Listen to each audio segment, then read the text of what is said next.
Hello and welcome to OzLoL Podcast episode 121. My name is Caracolossus. We are back. We didn't ever intend to go away, but we're definitely back.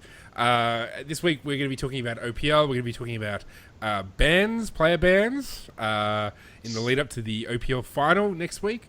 And we're going to talk about Hextech crafting. And to help you with all of that, we've got Smite.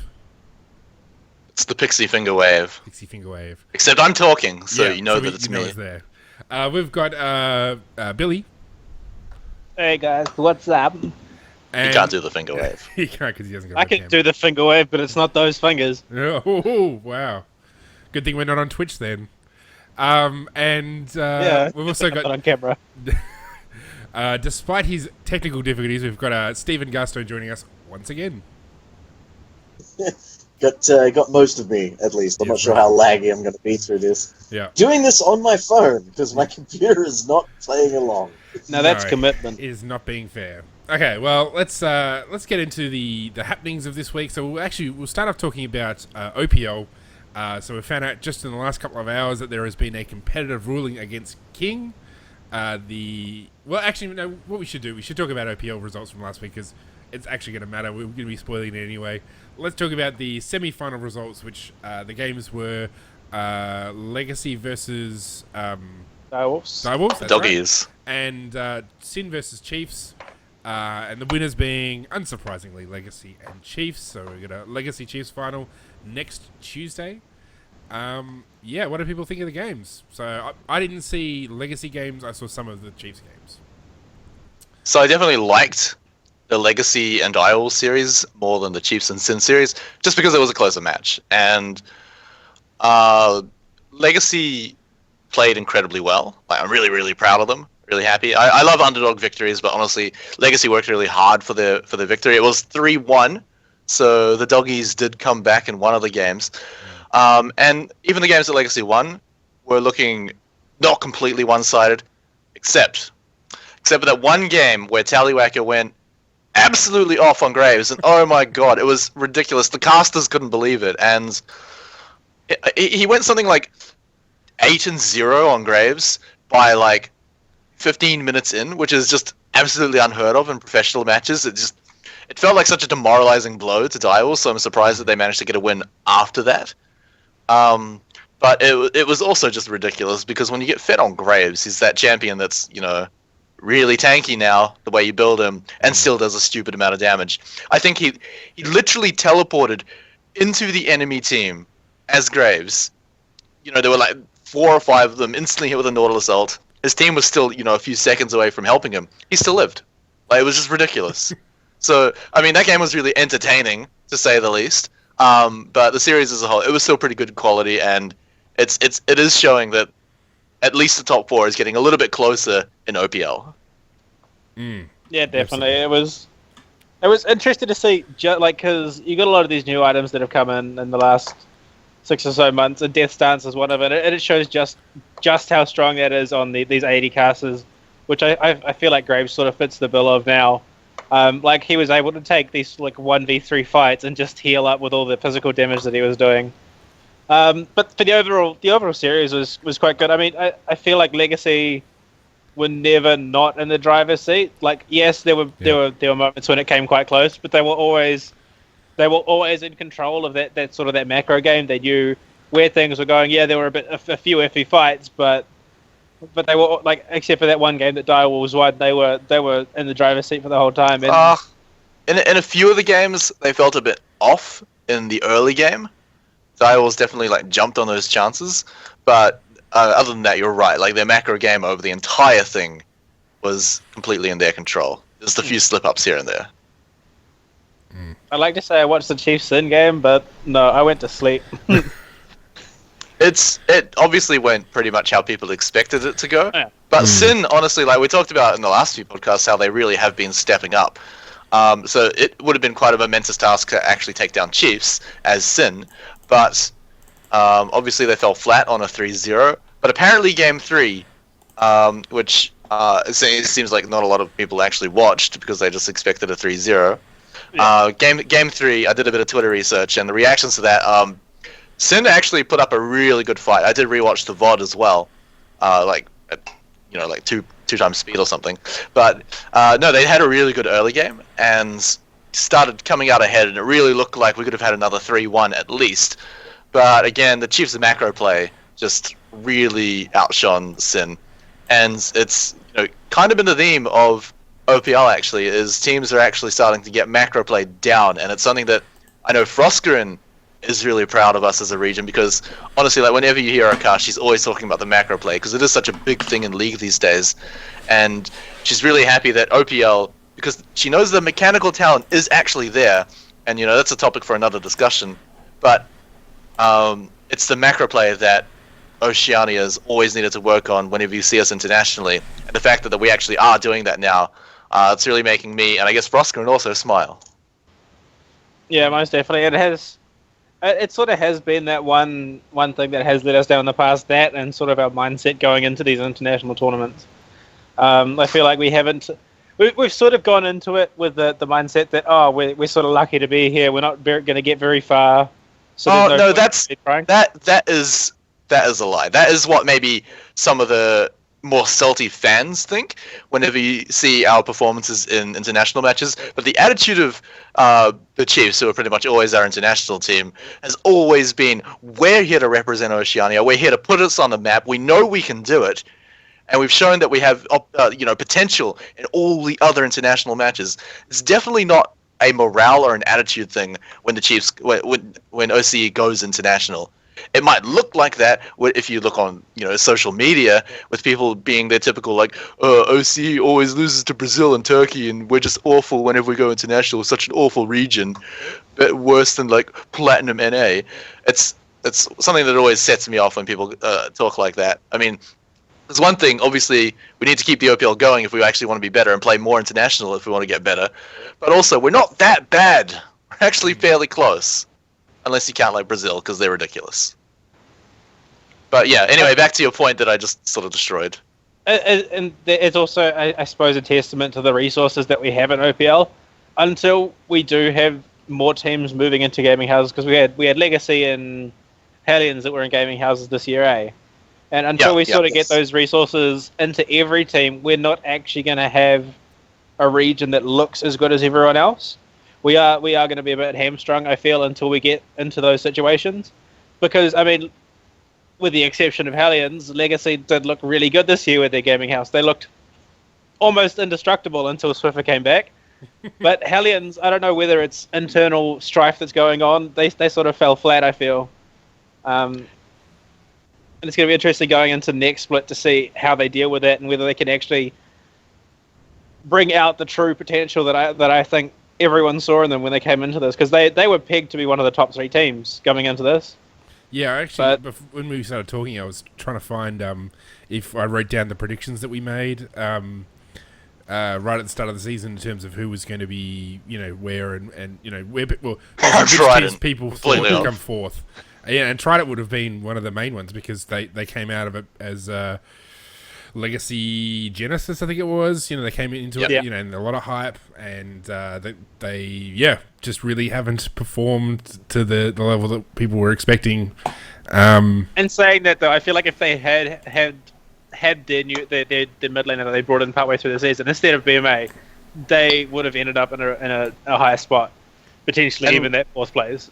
It's something that Pixie talks about basically every week, because he loves Trident. It's that, if you look at a lot of their results, it's always 2-1. They're always just off victory, rather than getting absolutely stomped, or winning half the games and getting stomped in other ones. They're always quite close to victory. So it's not like our hype wasn't completely unfounded. I mean, they managed to take a series off Direwolves. Yeah, exactly. And like I said, they've been getting a lot of 2-1 losses, so it's not like they cannot beat these teams. They're up there. They just need to get a bit more consistent, and I think their drafting is a bit weak. But other than that, I think their placement, because of their losses in their series, it's a little bit hard to tell just from that. You need to look at basically all of their series and see how close they were to actually not losing.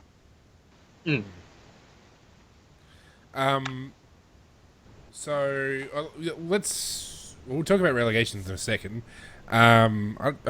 Basically, my thoughts about the Chiefs game was just that they looked like old Chiefs, which is good. I mean, I think Swiffer, he's played such a huge part. He come back into it. They beat Legacy 2 weeks ago. 3 weeks ago? Yeah, 3 weeks ago. He's just such a critical part, and I think it bodes well for their finals chances. Let's talk. They're also boot camping hard. Yeah. Sorry to interrupt you, but yeah, they're also boot camping hard, which is another thing that the teams are doing a lot these days. It's not just the top two that are doing it. I mean, Legacy invited Sin into their gaming house to have a boot camp over a few days before semi-finals, so it's definitely something that the teams are doing a little bit more. And now you can go into your transition there. Well, sorry. Yeah, actually, I mean, just following off from that, I mean, I think like the value of a gaming, like there's no inherent value in living together, except that it just gives you more opportunity to practice. So I guess that's, if you... And team bonding. Yeah. So, I mean, if you can boot camp instead of living in a gaming house, I mean, living in a gaming house is only going to be a good option for certain teams or certain players at certain times. Like, it's not going to be... I mean, like, Chiefs probably have considered it in the past, except for the fact that people are studying at uni. I guess they're part of the old guard where people sort of did uni and gamed. I guess maybe as we go on, we'll get more players who are coming into it going, I'm going to put aside uni to live with other people and do it. So I guess we'll see how that pans out. But yeah, I guess that's the value of the gaming house. Let's talk about the finals. So, and before we talk about the finals are going to play out, we need to talk about this competitive ruling against controversy. King. Yeah, controversy. So, the superstar AD carry for Legacy has just been banned for 5 games for being a dickhead in game and out of game. So that's literally what it was. Yeah. Being a dickhead. Yeah. Being a In-game, toxic out-of-game, piece of on shit. Social media. Yeah, so Yeah. I mean, this is pretty comprehensive slapdown for his behaviour. So basically, it says recently OPL officials became aware of an insulting post on social media operated by King, which was directed at an antagonistic of another OPL player. An investigation into King's in-game behaviour revealed a pattern of toxicity, including but not limited to repeated in-game harassment of the aforementioned APL player and verbal abuse of other fellow players. On March 29, during the semi-final game between Legacy and Direwolves, King repeatedly directed antagonistic and threatening remarks at the opposing team, including the previous targeted player, even after a warning was given. So not only was he a dick in-game, he was a dick on social media, and then he was a dick in a live competition. Yeah. After being warned. Sorry, Steve, you were about to say something. Well, I was going to say, I do like that Riot put the date and during the semi-final game and after a warning, and that because they've obviously they saw the offensive, insulting posts on social media, and then they started doing investigations. And I was reading a tweet earlier. I think it was Mirko who tweeted that the way King was being toxic was getting past the filter of what automatically gets reported back to the servers as toxic behavior. So, but when they actually did an in-depth investigation after seeing that tweet, that's when they realized just how toxic it was being. And then they warned him, and then he continued his behavior during the semi-final matches. And they've got, they've got spectators in the game that can read the chat, and they've got moderators and in the voice chats and all that sort of stuff. So and people to warn him in game so he doesn't do it again. Yeah, and exactly. And I would very much doubt that the team wasn't informed of this as well. So, because I mean, Riot are pretty good about. I'm sure they were well aware. Unless this guy suddenly wanted to retire for some extreme reason, he was just before the finals. A complete asshole. Yeah. Sorry, Steve. There's. Sorry, yeah, you go, Stephen. Go, Steve. No, I was just gonna bring up a tweet. I think I'm loading it up on my screen right now, so I can read it verbatim. Here we go. With Carbon, do not pity us. I failed as a leader. I don't plan on failing as a player though. 5 days. That's the tweet from Carbon. So he's obviously feeling somewhat responsible for that. So that does imply that everyone, or at least he, was aware of the warning that had been laid down, and that he at least feels that he should have been able to stop that. That's, I'm not mad at Carbon for what happened. No, but no. Yeah, but I can understand why he'd want to apologize to everyone, because, people often feel guilty for things outside their control that they feel. That he is team captain, so it is kind of his responsibility. The difficulty in League of Legends is you can't sub people out midway through the game. So, if you had the situation in a regular sport where, a player was being awful for whatever reason, the coach could pull them off and sub somebody else in midway through the game. Obviously, you can't do that in League. So, to an extent, there probably is a limit. If somebody's determined to be, a true, to break the rules or, to misbehave, there is an element that they can't control, do that much about it. But even so, he is captain, and team management, they do bear some responsibility. But I guess that they're the ones paying the price for it mainly. So I think they're sort of If you know someone well enough, you can generally gauge how they will react to different versions of leadership or advice or whatever. If you know someone, I'm not saying King is this sort of person, but just saying it as just more of a conversation point, this could apply. Whereas if you know that if you keep nagging this one guy to do this thing, and he doesn't want to do that thing, and it's just going to set him off and make it worse, especially in a team captain role, if I keep telling my player off, he's going to go on full tilt and we'll lose this game, there's a priority there, dude, chill. What in the middle of when you're meant to be making shot calls and rotating the Baron and all that sort of stuff, you can't afford to be spending time disciplining people when you've got strategy and team fights and recalls and all that sort of stuff to be worrying about. So, realistically, there's only so much in game that he can do to stop the behavior of another player, without sacrificing gameplay. Yeah. The thing is, it's not just. Sorry, I'm just going to say, it's not just in that series. You can't sub them out in the middle of a series because we're not rugby or soccer or whatever. Yeah. But it was going back beforehand, and it was on social media as well. So surely they should be keeping tabs on their players on Twitter and Facebook, and at least seeing as they do live in a gaming house, maybe looking over their shoulder, having a look at their chat. I'm sure they duo queue together as well, and they see King talking shit to other people in solo queue. They can be like, hey, Carbon, can we do something about this maybe? So yeah, it's still 99% King's fault. In fact, 100% King's fault. But there are still, other things that people could have done. But I'm still not mad at them about it. I'm just saying, I can understand why they would feel they need to apologize. And again, it's also not like these things come out of nowhere. They warned them. They've warned the team. They've warned King. It's been an ongoing thing. He obviously was going to do this regardless. Maybe the level of toxicity might have gone down, or the frequency at which it came up might have been reduced. But inevitably, that was the course it was going to take. Now, if they'd managed to delay it by, say, 4 games, that probably would have made a big difference. Because what's happening? I just feel like it's almost scary that he allowed himself to get to that point. Yeah.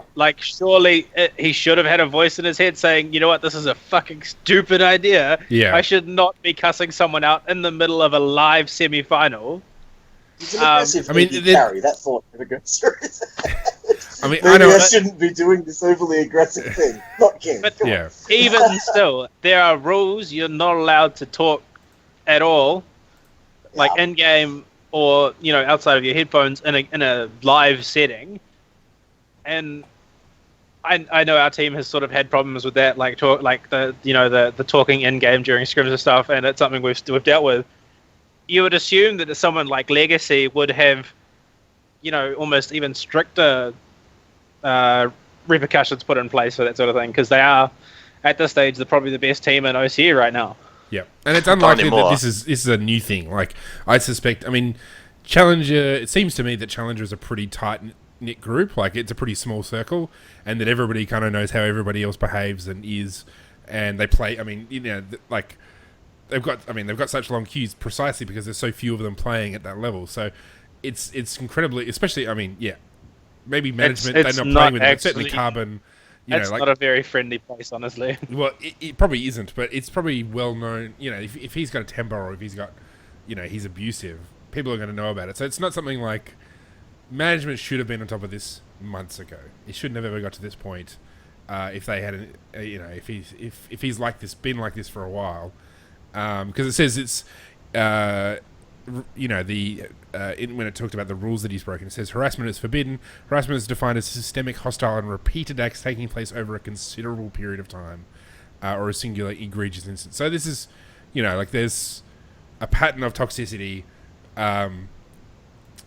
Really, I guess this is a warning to teams that they need to take seriously how their players behave, and, you know, I guess, I mean, really, probably the real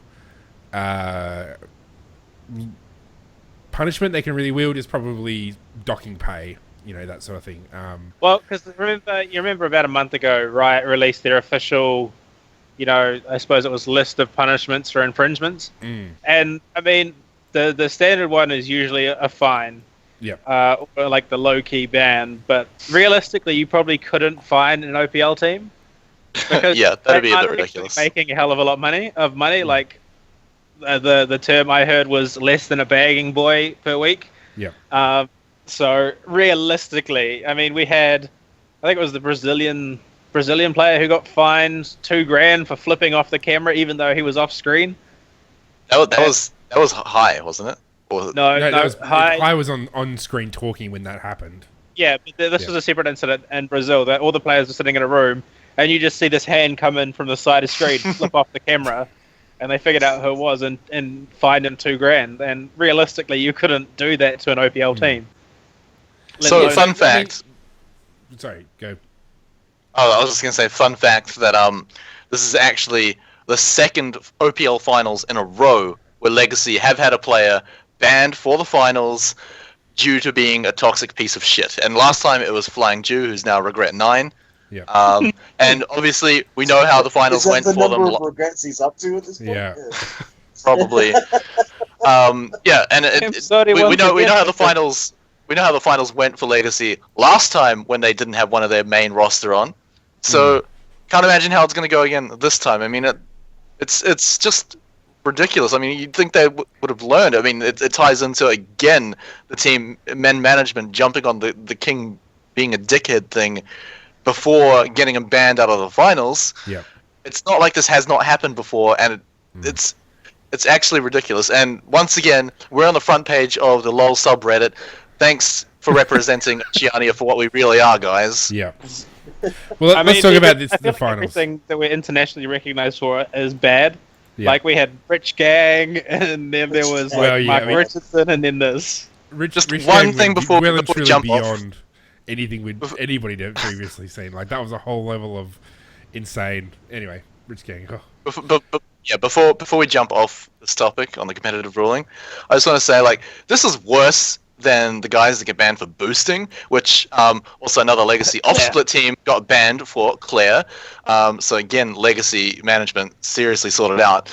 But this is worse than boosting, because to some extent, in the far reaches of the back of my mind, I can sort of sympathize with the people that are boosting, because at least, you know, you can say, like, oh, they don't make very much money doing OPL, they need to make money through boosting, which, you know, is a complete bullshit argument, but, like, at least, you know, you can see OPL players deluding themselves into thinking that's okay. But with this, there's literally no way he can think this is okay. There's literally no way, when he gets warned in the middle of the series, hey, stop being a fucking cunt. Sorry. Stop being a fucking cunt. And he could think, oh, well, Riot has warned me to not be a fucking cunt, but I really want to be a fucking cunt. And so he continued doing it. Like, there's actually no way that you can sympathize with that. and that's why I'm even madder than the boosting thing. Well, bottom line is, teams, you need to make your players sign legally enforceable contracts that say misbehavior might result in them being sued. And I think if you made them sign contracts like that, then, and then chase after them when they do it, and they cost your team money, then I think players would think twice about doing it. I think that's ultimately how the only way teams can really hold players accountable, for this kind of stuff. Let's talk about the finals. We'll talk about that another time. But finals. Let's go. Okay, let's talk about finals. So, what do people think? Given that probably one of the top players in the league has been taken away from Legacy, does anybody think Legacy will still win? I feel like Legacy's strengths don't actually come from their AD carry. A lot of it does come from Carbon and Choo-Choos and Tally, I suppose, after that insane Graves game. Like, I don't think it'll be too crippling. Yes, it'll be, hard playing with a replacement. And, Do you even know who their subs are? I actually don't know who their subs are. Strawbella, according to the website. Right, okay. Strawbella is obviously a support, but my thoughts are, well, I'd like to congratulate Chiefs on winning yet another OPL split finals. It was already looking a bit awkward for Legacy when Chiefs got Swiffer back. They beat them in the series. They've been doing their boot camping. They've been working really hard. And, Chiefs are just notoriously one of the best teams in OCE, and things are really looking up for them. And then the competitive ruling happened, which has really nailed the coffin. You put the nails in the coffin, whatever the term is. Chiefs are going to win, and then they're going to go and lose to Gambit Gaming in the wild card. I suspect they might bring Tally back to bot lane because, that's where he was going last year. So, it wouldn't surprise me if they... Because, really, they need to find... They need to find the best possible replacement in a position, and I suspect they'll probably be able to find somebody for top lane that's probably a good pick and get Tally into the bottom lane again. That's my hunch for how they'll go with how they'll rectify Could they bring Minky Whale back and put him in top lane? They could if they want Swiffer to if he's registered as a sub for the team. Well, we don't know who's registered because obviously there's only like one extra person listed. Yeah, I reckon they could be registered under the Riot application or whatever, but it's not showing up here. Yeah.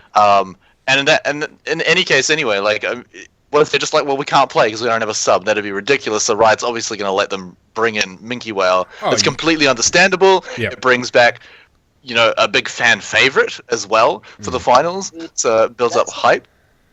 That's not necessarily the case because they introduced rules into the OPL where you need to have your sub list updated at least, was it one full gaming week? Essentially, and by the end of the business. Maybe they'll lose bans in the finals as well for bringing in unregistered sub. Yeah, I feel like if they don't have a sub, if they don't have a sub that can play, and they're not able to get their submission in on time for an updated roster list, then they will be disqualified. Surely they won't be disqualified. They'll be punished. That there would be if they can't field a team of 5 players, they won't be able to play. Well, except they'll bring in an unregistered sub. They're not going to ban. They're not going to kick Legacy out of the tournament for not being able to bring in a registered sub for the last game, the last. Yeah, that's what I'm saying. If they don't have registered subs, if their current team sheet doesn't actually have a sub listed on there, or the subs that they do have listed are unable to play for whatever reason, they won't get disqualified. They'll bring in someone who's not on that list. And just sacrifice. And they'll lose some bans, which But you reckon almost definitely competitive ruling rather than disqualification. That's fair enough. Of course, there's it happens all the time in OCS as well. That people are losing bans for having unregistered players. So OPL, it'd be absolutely stupid if they were well, sorry guys, there's no finals because we didn't let Legacy bring in an unregistered sub. Obviously they're gonna. They'll already have subs. It's just a question of are their subs good enough? It's just a bit weird that they don't list it on the website. Happen. I just wanted to bring up the rule that if you don't have the team submitted properly, by the deadline, then you're in trouble. So the people who organise the actual OPL and the people who organise the website are probably not the same person. So that's probably why they actually probably do have up-to-date sub-rosters and all the rest of it, where the website isn't, because for whatever reason the person in charge of that job is doing something else. Well, actually, I play threes a lot, and you end up with a lot of rioters, and a lot of the Oceanic rioters do more than one job. So you'll find that the guy who updates the team list for the website does like 3 other things. Yeah. Pastry Time has so much work on top of his casting as well. Like, that guy is a busy person. So anyway, the other thing about subs is they might even be, if they've got enough time, they might even be able to bring in somebody from another OPL team to sub for them. You know, there might be somebody who'd be... I don't think they're definitely not allowed to bring in a starting player from another OPL team. They do have their B team, which they can probably bring someone up for. I would assume one of their B teams registered as a sub. They could definitely bring someone from Legacy Genesis up. It's a bit of a shame, because I would have loved to see them sub in like Pac-Man, because he was on Legacy Genesis, and I think he's actually one of the top 3 top laners in the OPL right now. But obviously, being a starting player on another OPL team, there's no way he'd be allowed. What I think is going to happen is that Tally's going to go to bot lane, and they're going to bring in Minky Whale, I think. And Minky Whale's going to play Tom Kent's top and be like, wow, this is really not working anymore for some reason. Yeah. And Legacy are going to lose. I mean, Minky has he even played at all this year? I don't think he has. Not competitively. Not competitively. So, I mean, obviously he's been a competitive player in the past. I mean, I don't really see him doing that well against a guy who, is pretty consistently being one of the top 3 top laners in the league for the last 5 years, more or less. Yeah. And Mickey's always had reliability. Like, the reason he got dropped from Legacy was because he wasn't able to compete. Then he came back, did well for a while. Then they brought up Tally into the top, and then brought King in. So, I just don't think Mickey's probably... he's a cool guy. Yes, he has got a personality. People love him, but I think Swift will probably do a number on him. Having said that, he does play Trundle, and there's a lot of Nautilus going on in the top lane, so you never know. Maybe he brings out the Trundle and kicks some ass. Maybe. Well, we've seen quite a lot in the OPL. This one strategy where whichever top laner is able to just 1v1 kill the other top laner, we'll split push at bottom while it's a 4v4 around the Baron. So if it comes down to which top laner is stronger, just generically speaking, as we're going into the finals, then we can expect that strategy to really be important in the drafting phase. Yeah, I'm just sticking to it. Congrats to Chiefs on another victory. I think Chiefs will win. Congrats to Chiefs, yeah. Congrats to Chiefs on the OPL victory and their OCS victory. Yeah. Yes. Well, as you just said in the Skype chat, that Chiefs Black has won. So, well, maybe we should talk about relegations, because that's the other facet of the league that's going to be coming up in the near future. So we've got Trident and Infernum going to relegations against Chiefs Black and... What was it? Eviscerate, did you say? Eviscerate. Eviscerate. And we're also 99% sure that it's Trident, because if you look at the standings right now, they're tied with Hellions, but it should be Trident that goes down, because in a head-to-head matchup, and their only matchup in the OPL, Hellions beat Trident 2-1. So that should be how that tie is broken. I could be wrong, but like I said, 99% sure Trident will be relegated. Well, be in relegation. What do you reckon their chances of surviving? I mean, Infernum's already survived a round in the relegation tournament. They when they're as absolute. So having a look at it, right? So obviously it's Chiefs Black and Abyss Red, like you said. Chiefs Black in the OCS dropped 1 game. What were the results for the finals, by the way, Billy? I'm pretty sure it was a plain 3-0. Yeah, it would have been a 3-0. Chiefs Black, they lost 1 game, and that was to Abyss Red. So they're obviously incredibly dominant in OCS. So if Chiefs Black can't beat Infernum, then there's no hope that Abyss Red can beat Trident. So I think Chiefs Black and Infernum is going to be close, but I think Chiefs Black can come out on top. I mean, they've got some really good talents on the team right now. They've got a young up-and-coming AD carry, Zero. They've got Rosie of past OPL fame. They've got quite a few experienced people. They have a good coach and management system. God tier mid later. Yeah, that guy as well. And they're going up against Infernum, who just really haven't shown very much in OPL so far, but they are still an OPL team. Yep. And we haven't seen and they've been an OPL team for 2 splits, I think. Exactly, yeah. So that's the other thing. I think Chiefs Black probably have one of the best shots that an OCS team has of getting promoted, in history, apart from maybe Trident. And then moving on, Abyss Red going up against Trident. I mean, I imagine this is how the OPL team is going to pick these matchups, but Trident against Abyss Red is going to be over before we even know the result. Trident is going to clean the room. They're going to get the broom out and just sweep the whole series.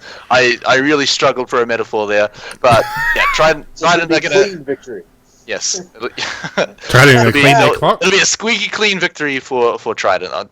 What I'm trying to say is Trident are much better than Abyss Red. Okay. Honestly, I feel like if Hellions, if there is some, whatever goes on and Hellions does end up in relegations, I feel like they'll do a lot worse than Trident would at this stage, I feel. Just because... They would still smash Abyss Red.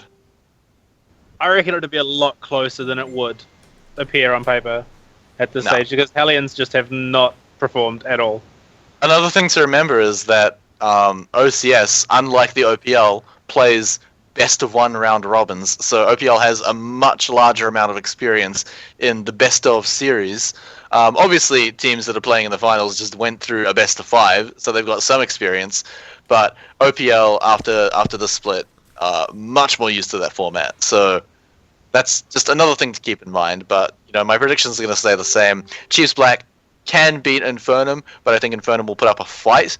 But if I had to go one way, I'd say Chiefs Black are going to take it out and get promoted. And like I said before, no hope for Abyss Red. Sorry guys, you did really well in OCS, but against an actual OPL team, sorry.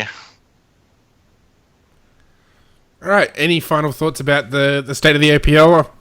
I'm loving it. Yeah. I'm really keen to see where Sin go from here. Honestly, if they could breach top 3, I reckon that'd be huge. I don't see it happening, but it'll be interesting to see where they go next split with the way they have performed this split. Yeah, honestly, Sin have really stepped it up for me. I wasn't hyped up at all for them at the start of the split, and even halfway through the split, I was like, well, these guys are a bit average at best, but then they really stepped it up, really broke through, and the Sin fighter is really resonating in me right now. And apart from the top 3, top 4, it's just been a little bit of a disappointment with the other teams, to be honest. I mean, they've done well, I guess. Obviously, being in the OPL, they've done pretty well for themselves, but I feel like some of the teams could have done a little bit better. Except in Burnham, they're where I think they should be. The best description for this split has been, Clown Fiesta. A lot of rosters haven't really been that solid. They've been all over the place, and it's hamstrung a lot of people, especially Trident, unfortunately. Because BMA's crap. Yeah, poor BMA. Poor Trident. All right. Well, I guess we'll find out what the final results will be next Tuesday. Is anybody going to be going to the any of the Hoyts? We don't have a Hoyts in my town. Okay. We have 2 other cinemas, but no Hoyts. Me neither. Well, I'd have to drive 2.5 hours just for one night of League. I'll probably set up a viewing for it, I reckon. Probably watch it with a few friends from our university club. Yep. But it's not going to be a Hoyts viewing, unfortunately. Close enough. I would go, except I don't have $20, so. Otherwise, but next time will be cool. I might watch it in my own personal virtual reality cinema and stream it in my VR goggle headset. I think that might be the way I enjoy it. I'll Yeah. watch it if my That's pretty girlfriend awesome. will let me. All right, What well, was let's... Sorry. Okay, let's move on. Let's talk about Hextech crafting. So this has been live for a good couple of weeks. So I'm not too sure when it actually came online. But if you are unaware, there's you should have received a fancy chest as part of the Hextech crafting. So essentially, now as you play, there's a system of drops akin to Team Fortress 2 and a bunch of other games. I think actually Dota uses a similar system, and probably Counter-Strike as well. I think all the Valve games, online games, use a similar sort of drop system where essentially you get chests and keys. Kinda not. Kinda not. And when you open the chests, you get like some sort of content. So it's a skin or a champion or a ward skin. I think that's the only three. Anything else? I think that's it. Maybe icons, but probably not. But it's important to note that they're shards, not the actual things. Yeah. So the way it works is essentially you just have to collect a lot of boxes and disenchant the things that you don't want, so you get your essence, so that you can upgrade the ones that you do want. Say, for example, you have a Pulsefire Ezreal shard, and you really want that. You've got to get a certain amount of orange essence by disenchanting the other skin shards to upgrade it to a permanent thing. Or you can do 3 skin shards and put them in the spinny roulette and turn them into a random permanent skin. I believe that's how it works. Yep. And It if you own all sounds the so much like champions it's and get champions in the chest, it's kind of not worth it at all. I don't really care about the champions because I already have them all. Yeah, because you get blue essence, and then literally there's nothing you can use blue essence for. Yeah, but wasn't there talk about you The could description you gave sounded like a mobile app game. Like Pretty much. It is kind of like completely that. removed from League of Legends. It's It a sounds MOBA like mini. it may as well be. I mean, it's if you think about most mobile apps that do that sort of thing, it's because they're free and you can pay money to make it run a lot easier. Free to and play, quotation marks. yeah, well, I mean that's exactly how League of Legends works, except they do it without being complete scumbags and just looking for cash cows on the mobile market. I mean, there probably are still cash cows in, like in Kanye's the LoL daughter market. like $2,000. So I think the actual term for it is a whale, which is because if you have a look at, I mean, this is kind of off topic, but for freemium things, mostly on mobile, so much of their income comes not from like the big amount of people playing them, but actually a small percentage of people that spend stupid amounts of money on them. I'm sure you guys all know people that have spent like thousands of dollars on Candy Crush, and that's where so much of the income comes from. Is that like it's just that small percentage of people that spend like an ungodly amount of money on a complete waste of time.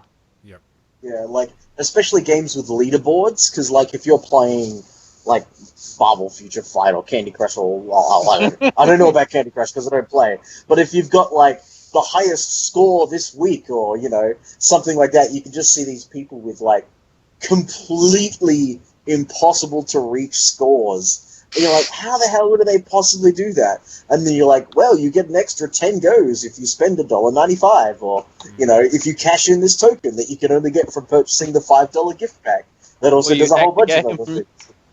Yeah, like it's like, how the hell do you have 90 million points? I'm on 1,000. But in any case, so that's why it looks similar, because Riot has a similar model, except like I said, they're not complete scumbags about it. Yeah, maybe they are, and they're using their marketing techniques to fool me. But it is nice to see them do this though, because it is a way for people to get more champions and get more skins without actually having to, pay. Yeah, I mean it's literally nothing you can complain about. It's like it was before, except now you get more free things probably, and people if they want to spend money, they can. See, I wonder if this is actually a replacement for IP, because right now IP kind of fills, or has up until now filled that role of, giving you the free currency that you can then use to purchase champions and obviously not skins, but I mean, if they made runes free, they essentially could get rid of IP and just have only Hextech crafting. And you made me think of a reality where you can only get runes out of the Hextech crafting system. Oh, and that would be hard. God damn it! I got flat attack damage again. It makes number 50. Yeah, I don't think that would work at all. Like, obviously, they'd need to do something to change runes. I mean, essentially, if you made them free, that might be the way you could get rid of IP. I think it probably makes it the status quo right now. Probably makes it a little bit confusing for maybe people who are not super game, like really into video games. Like, all of us are experienced gamers. We would have no problem going into a game and having these like 4 different types of currency, or 4 different types of currency: blue essence, orange essence, IP, and RP. But maybe for the casual gamer, it's probably going to be a little bit bewildering, especially since IP and now Hextech crafting kind of do the same thing. Yeah. And certainly, yeah. So that's, I mean, I guess it's so obviously, it might be something they might pursue down the line, and I mean, really, like, the chests and keys things kind of also, the mystery gifting, like, that the mystery skins and mystery champions, it kind of does that as well. It's like a different version of that. So maybe they sort of will get rid of that, because I mean, a key in a chest I think is 125 RP.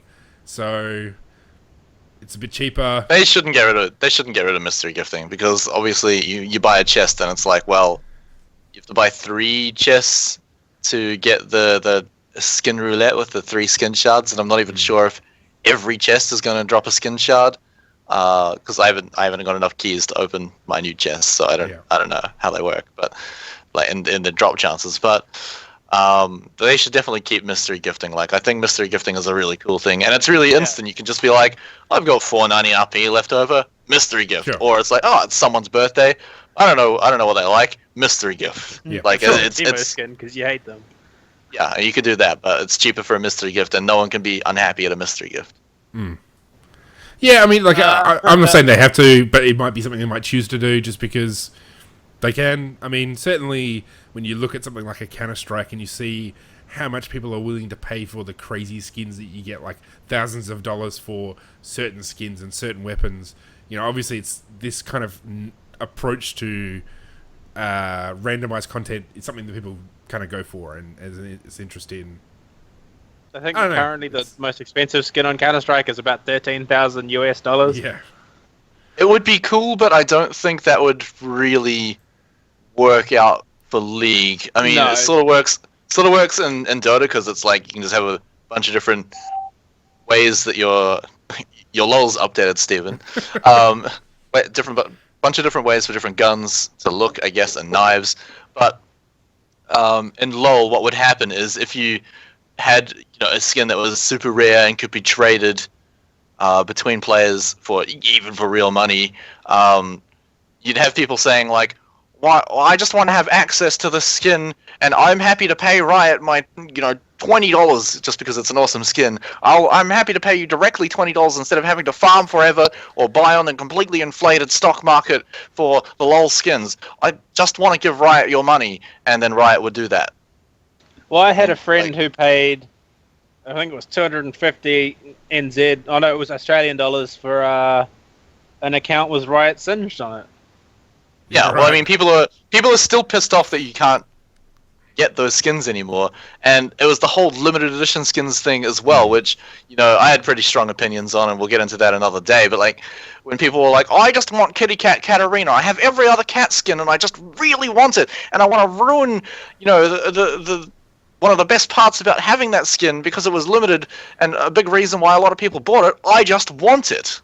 Yeah. Well, but yeah, I mean, Riot haven't caved in so far, and certainly that's been a thing. But they did cave into that.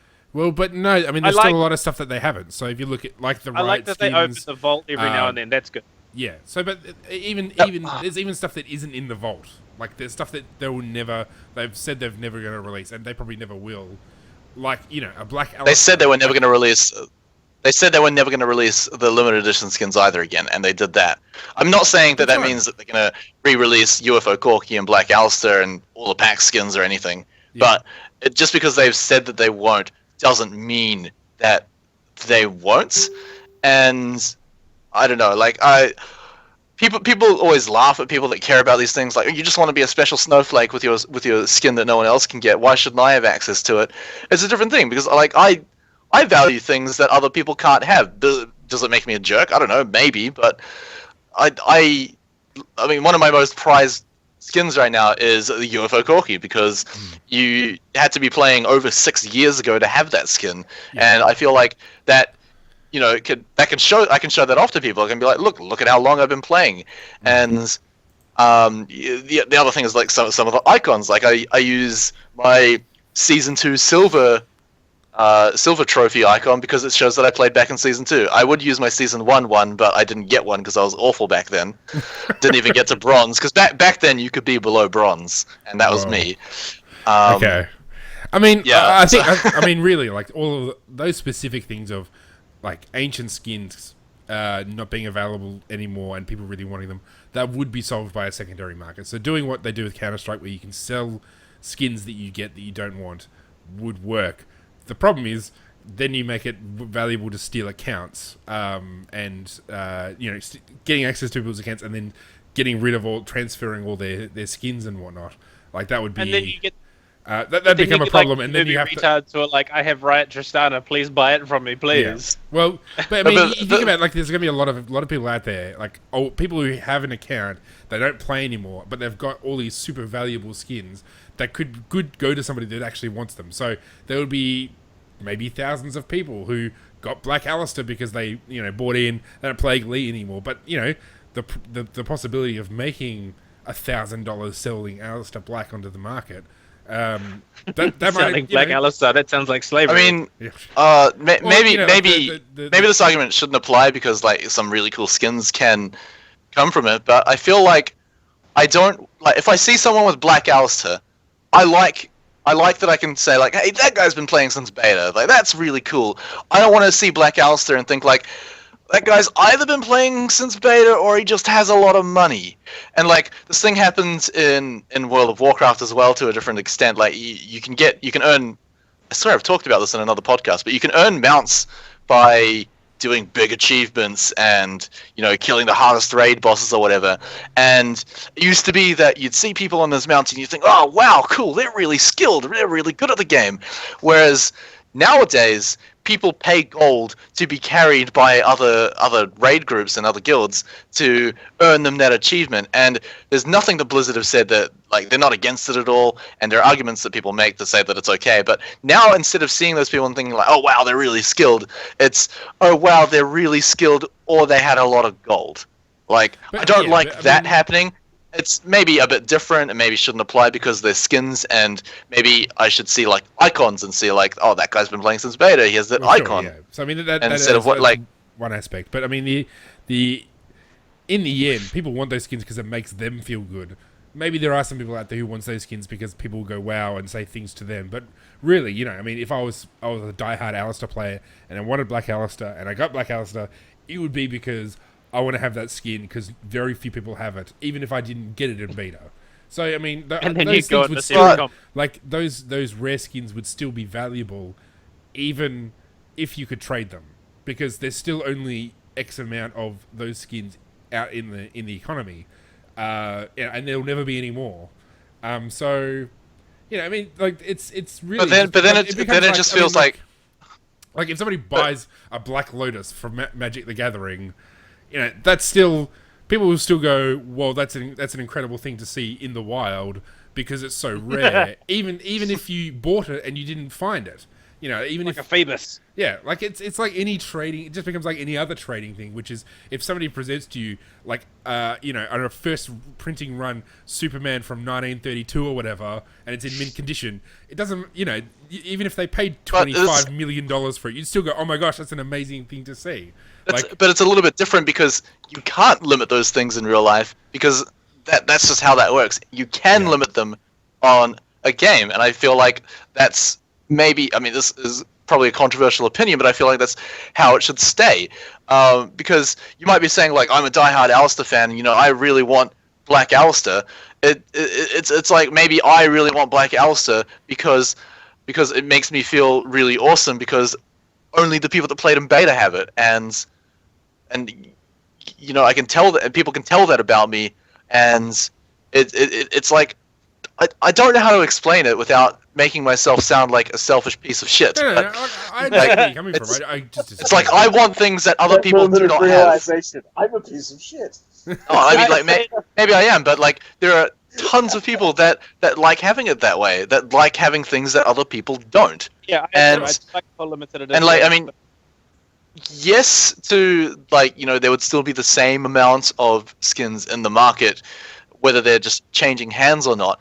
But maybe I don't want people to see me playing my Black Alistair and think like that guy either has a lot of money or played during beta. And if that's the way it worked as well, if that was a marketplace, you'd have a much higher chance of seeing someone with that skin and thinking they paid for it. Like that's actually what it would be. More people. Yeah.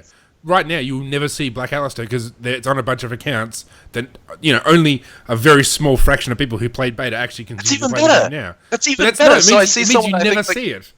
So like that's fine. I mean, if it was like DJ Sona or Pulsefire Ezreal, I think like okay, well maybe that's a bit of a waste, like because it's such a cool skin and people should see it more often. But it's literally just a recolor of Alistair. I mean, even UFO Corki, which has like a little bit of a different effects because it has like the cool little UFO things on it, but like they're not just amazing things that people absolutely must have.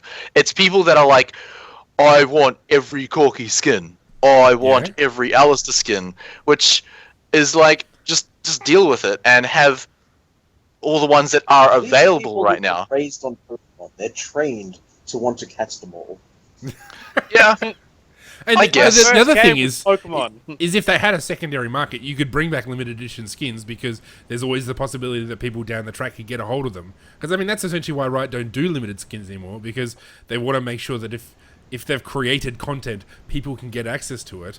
Because there's no secondary market, there's no way that if they did that, it's a bit like the Championship Riven. Like that came out when there's a lot of people playing. That came out at a point when there were a lot of people playing League, and so you do kind of see it. So it is kind of rare, but after that point they said, well, no more limited stuff because we want everybody to be able to get that in future, even if it's only for like a window of opportunity every year. So you can only get Championship Thresh once a year, and those skins. So, but if they had a secondary market, you could bring back limited skins, and you could even have like they could do stuff. They wouldn't be limited. I wouldn't feel like it's limited anymore. Well, they could. They could have only at this event can you get this skin, and then it will appear on the secondary market. So it wouldn't be as expensive as a Black Alistair or a UFO Corki or whatever else, but you could still do it, because, and even having regional stuff and even having special stuff that's only accessible. You think about something like shoes, like there's a huge secondary market for those things, and they have them. They release them in certain locations in certain parts of the US and nowhere else. But because there's a secondary market, that's a physical thing that you can't limit. You can limit them in games. You could say at PAX this year, PAX USA, proper PAX in the US, we're going to offer this skin code and nowhere else. And once it's only at this event and nowhere else, or if at MSI or at wherever they could hand stuff out of the championship. So and I think the pack skins are awesome. I think it's great that there are still skins that you can have that other people don't have. Like it's awesome that they are still releasing skins like that. But unfortunately, well, actually no, they're not, because the last pack skin that you can't get was like Sivir, I think. Yeah. Yeah. So and nowadays it's just like the Riot skins or the arcade ones, I think, even that they just give away for free at events, and it's like, okay, yeah, cool. That's awesome. Like maybe people sell them in the 2 days or whatever that the codes are available for, but then it's like, well, they're just on the store anyway. Yeah. So to be fair, like they are really cool skins, the Riot and arcade ones, and it would be a bit silly to limit something that looks that good just to the people that were at the event. So I can understand that, but in things like Black Alistair and UFO Corki, nah, deal with the collectors. So Carrot, basically what you're saying is you want League skins to become Pokemon Go. So you have to go traveling around the world just to get them all. or buy them off people that did. Yeah, I'm cool with that. I don't know. I have to say, I like the way it is. I like that there are skins that you can't get anymore. It it makes me want to be there for like the next one, so that I do have one of these skins that no one else in the future will Except they'll never do it again. Yeah. Yeah. I mean, the only ones you can really get are like the Victorious skins that people can't get anymore. That's it. I wouldn't be surprised if they're like, it's not very fair that some people really want Victorious Jarvan, but they weren't around in Season 1 to get it. So this time, we're going to be re-releasing Victorious Jarvan for people that get gold and above. Like, I would actually... If you weren't there, you don't deserve it.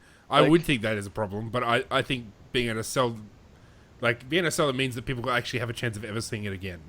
And actually, Triumphant Rise is another limited skin where you can only get it if you win an event that Riot have essentially sanctioned. So, you know. Yeah, no, it's sort of limited, but there's never going to be a time when you say like, I cannot get this anymore. Like you can still get it. You're just going to win. Anyway, well, Steve, did you want to add anything before we wrap it up? Since well, we talked about this like 2 years ago, when they were bringing back the I think it was probably when they brought back the Vault the first time around. The reskins, yeah, like a bunch of reskins that had been since locked away, and it was. And I pretty much agreed with Riot's post, was that we want people to choose skin based on their own personality and how they express themselves rather than any form of exclusivity. You know, it's like, I got gold in Season 2, therefore I have this. You know, that is very different from, I've been playing longer than you. You know, that's valuable to me, though. I like the fact that I've been playing longer than like 90% of the player base now. Like I want to be able to show that off. Yeah, and that's fair. But it's just, if I want, like, imagine if you're a Cottontail Teemo fan, but Cottontail Teemo was only available to people who played 2 years ago. You would never be able to showcase your love of that skin because it wasn't available. Or you found like PAX TF, that one comes up all the time. Everyone looks at PAX TF and goes, man, I really wish I had that skin. But they can't get it unless they go on eBay and pay like $360. Yeah, but the only reason they want it is because it's really rare and hard to get. No one likes PAX TF because of the way it looks. It's literally just a more blue TF. Well, no, the argument that I would use would be... so it's like the only Sivir. TF skin Reggie uses. PAX Sivir is my favorite Sivir skin. I have it. Yeah, so do I. Do you feel less and everyone else who wasn't there at the time is denied access. Yeah, and that's why I was saying, like... Yeah, let him finish. Let him finish. Yeah, sorry, go ahead. Oh, I had... That was okay. Okay. Yeah, no, that's why I was saying, like, maybe it shouldn't be locked behind skins, especially ones that do look cool and good, like PAX Sivir is a good example of that, because it is a really cool looking skin, and it is a shame that it's locked behind that wall because of people that do want to show off that they were around back then. And I think you should be able to give both things to players. You should be able to let players choose skins that they really like even PAX Sivir, but at the same time, give people a way to show that they've been playing this game for ages. Maybe, like, even an icon would have been good. And there are a few icons that you can do that with. But, I don't know, like, maybe even, like, a flare in the game. You can, like, I don't know, maybe modify your mastery flare due to, like, the earliest season that you placed in or something. Like, that would be a really cool way of doing it. That with, like the Halloween skins, for example. Like, I bought Haunting Nocturne the first time round, and then the next year came out and they didn't re-release it, but then the following year they re-released it, but if you bought it originally, you had a special splash art that showed up on Champ Select, and everyone else did. So there's that level to it. So I can still hold that over everybody. Haha, I've had the Haunting Nocturne skin longer than you have, you know. But, that whole thing also annoys me. Like, I don't actually have any of the limited edition skins, or didn't have them back then, but I could have bought them. But I didn't, and I could have been so cool with my Pumpkinhead Fiddlesticks or my Soccer Ezreal, but I was sitting there in the store buying one of my first skins ever, and Ezreal's one of my first favorite champions, and I'm thinking, like, all these skins that are available, Ugh, dumb soccer skin. Who would want that? Oh, cool, an anime-looking frosted Ezreal skin, and I bought that one instead of soccer Ezreal, and now I don't have that icon when I could have had it, and I have stupid frosted Ezreal. I felt very much the same way for about 3 years about regifted Amumu, because I started playing shortly after beta. I think was when I first jumped on. It's been that long. I honestly can't remember. I think I joined in beta, but didn't actually play it until after the beta had finished. But regifted Amumu was available for the very first Christmas cycle, but I didn't own Amumu. I think I owned Sivir, Tryndamere, and like one other champion at that point. And I'm like, oh wow, that skin looks cool. I wish I had that person. But at that point, I hadn't even entered my credit card details into the game. It was still free to play back then for me. And I'm like, oh well, if I ever get that guy, I'd really like that skin. Oh, it was only available at Christmas. Well, I'll get it next year. But it's not available next year. Oh no. And then that's when I went and bought like every single Christmas skin the following year. Like I got like the Maokai. Like I just went through and bought them all because like I will never feel the Amumu again, you know. And then I eventually did get regifted Amumu, so I was like, yes. It was years of anguish. That's the end. We're good, Tarek. You want to close? That was a good story. Yeah. Thank you. Tarek, All right. good work. I mean, Okay, well, I guess we'll continue. I mean, this is obviously a topic that always generates lots of discussion. I'm sure it will come up again, maybe in 2 years' time. But that's it for this week. Next week, we'll obviously talking about the final of OPL. It's next Tuesday, so make sure you check it out. And don't forget, you can get a hold of us, social media, OzLoL Podcast on Facebook and Twitter, and usually through Twitter you can track us all down. We're pretty much all of us are on there, so yep, check it out, and we'll be back again next week. goodbye, everybody. Stephen, we need you to close it out. I did. Did I lag? You lagged. We're waiting. Good. Do it again. I'll do it again. Okay, do it again. Good evening, ladies and gentlemen. Oh, yeah. There we go.